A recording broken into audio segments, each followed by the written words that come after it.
This is the second video for today, and this one is Punnett Square number 1. Now, we can see that we have the parents up here. This is the parent 1, parent 2. And now we need to decide the gametes for both of those parents. And now, we need to get the gametes, which would be A, capital T, because this is basically just a dihybrid, the first parent.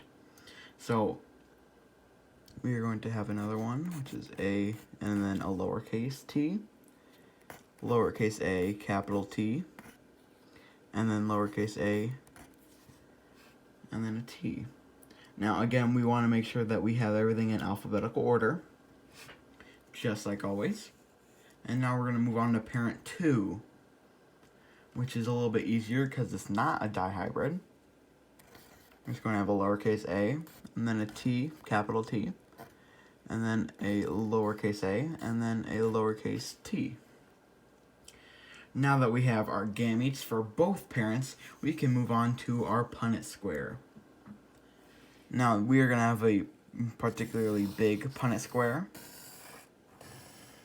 because of this one right here. We need 2 slots, and then we're going to need 4 rows. Now we need to label those rows. A, capital T, and lowercase a, lowercase t.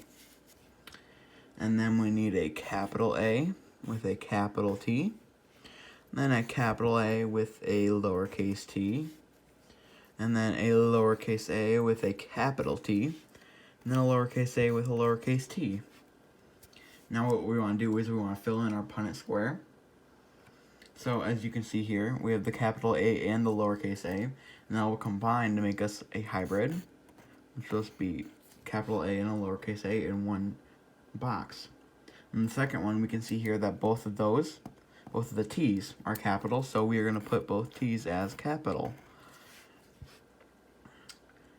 Going down, we want to do the same thing as before,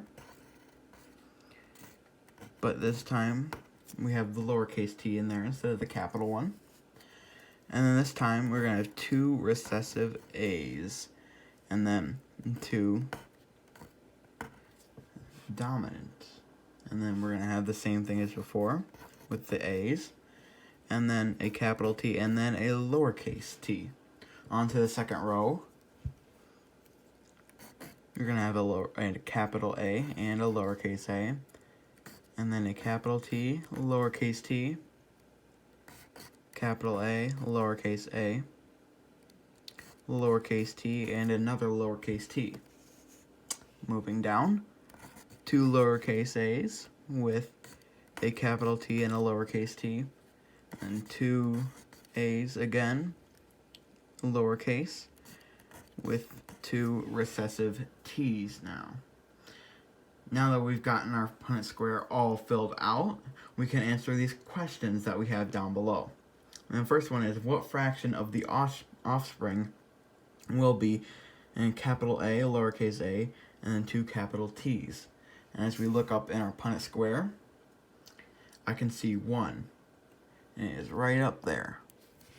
So what we want to do is we want to write this into a fraction, just like as it says right there, a fraction.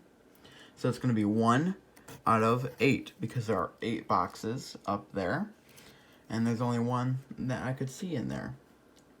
So again, what fraction of the offspring will be 2 lowercase a's, and then a hybrid t, or hybrid tall. Now we're going to look up in our Punnett square again, and I can see 2 of them.